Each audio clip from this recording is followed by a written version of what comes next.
Hi everyone, we're really looking forward to spending next week with you guys on the 5-day challenge. I kind of wanted to take a second here to address the autoimmune community that is in our groups. I see quite a few that are mentioning lupus, mentioning other autoimmune diseases, whether it's thyroid or arthritis. So Tracy and I, in our video yesterday, made sure that we let you guys know this is about anti-inflammatory eating. And while not specifically addressing the autoimmune world, it is something that can help people with autoimmune, because when you have autoimmune, you usually have inflammation. We will always have inflammation, especially if you're in a flare, so you want to keep it contained.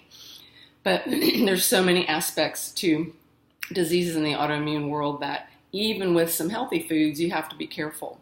So what I want to remind everyone in, especially the lupus world, is some foods, especially the nightshades, are not good for you. If eaten consistently, they actually are pro-inflammatory in lupus patients, but not in others. So you'll want to just be very aware, and I would expect that anyone who's been diagnosed with an autoimmune illness has taken time to educate yourself. It's just like what you're doing here by jumping on our group. So we're excited for that for you, but we want you to be really clear to just be aware. The recipes that we're providing for you, if they have tomatoes in there, I think maybe one of them might, you'll just be aware of it and know that having a meal with tomatoes is not going to be the end-all be-all. It's when you're consistently eating those foods and the body is recognizing it as something that's causing it problems. So as we go through the next 5 days, for any of you that do have more specific questions, you can message me and I'll be happy to address them. I typically will ask you to let's take it onto email so that it's easier for me to communicate. I get bogged down in the messages sometimes when we have a group this big. But here's what I will say. Anytime in the years that I've been coaching or counseling, or even friends who have sent friends to me that have an autoimmune disease first diagnosis, I recommend right out of the gate 3 things.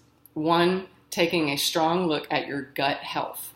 And I'm happy to provide more information about that and what that means. The gut is made up of this huge community of microorganisms that are vital to your immune system. And you'll find 8 times out of 10, people who have been diagnosed typically have an imbalance in the gut. The second thing I always have them consider is going and getting some what they call food panels looked at. So that doesn't mean you get an allergy test at your doctor. This is a look at specific foods that are potential known irritants to people in the autoimmune world. And they will run those tests and send back results to you that show, hey, you have a higher intolerance to this food. That means your body's recognizing its protein as an invader, and so the immune system gets a little excited and goes after it, which we know in the autoimmune world, you want your immune system to be calm. So that's the second component, and again, I'm happy to provide some information for anyone who wants that. You just message me. And then the third one is, and this is the one that most people don't want to hear, I am a big advocate for looking at how gluten is affecting you. There's books about it.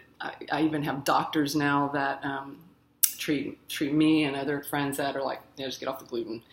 And that's a whole nother conversation.